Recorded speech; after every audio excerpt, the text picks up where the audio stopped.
আসসালামু আলাইকুম। আমি ফয়েজ বলছি রিয়াদ থেকে।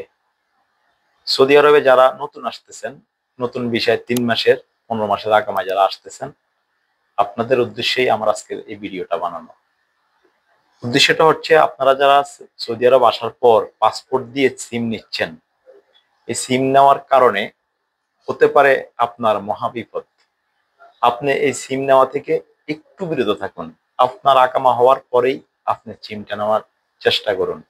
পাসপোর্ট দিয়ে সিম নিলে আপনাকে কোনো কারণবশত ওরা আপনার কাছ থেকে ফিঙ্গারে ৪-৫টা ৮-১০টা সিম নিয়ে নিতে পারে। এই নেওয়ার পরে আপনার আরেক ব্যক্তির কাছে সিমগুলো বিক্রি করে দেওয়ার পরে ওই ব্যক্তি সিমের টাকা পরিশোধ না করলে হয়ে যেতে পারে আপনার নামে মামলা। গতকালকে একজন ব্যক্তি আসছে আমার কাছে।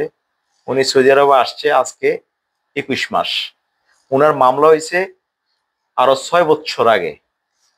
আমি ওনাকে প্রশ্ন করলাম, কি করছেন? উনি বলে দেবে, আমি ২টা সিম চালাইছি, আরেকজন আমার আমার আরেকজন ব্যক্তির সিম চালাইছি আমি। এখন ওই ব্যক্তির সিমের গারামাটা এই ব্যক্তির উপরে উঠে দিয়েছে। মানে হচ্ছেটা কি, যে ব্যক্তির সিমের গারামা ছিল ওই সিমটা সৌদি সরকার, সৌদি সিম কোম্পানি ক্যান্সেল করে দেওয়ার পরে এই ব্যক্তির কাছে সিমটা বিক্রি করছে।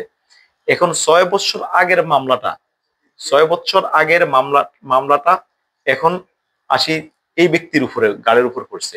তার দুইটা মামলা হয়েছে, সে একদিনে ২টা সিম নিছে তার আকামার উপরে। গারামাটা হচ্ছে ৬ বছর আগের। গারামা কত?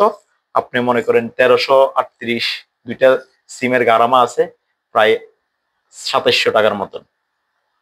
তো আপনারা যারা সৌদি আরবে আসতে চাইতেছেন, আসছেন নতুন, আপনারা পাসপোর্ট দিয়ে সিম নেওয়া থেকে একটু বিরত থাকুন।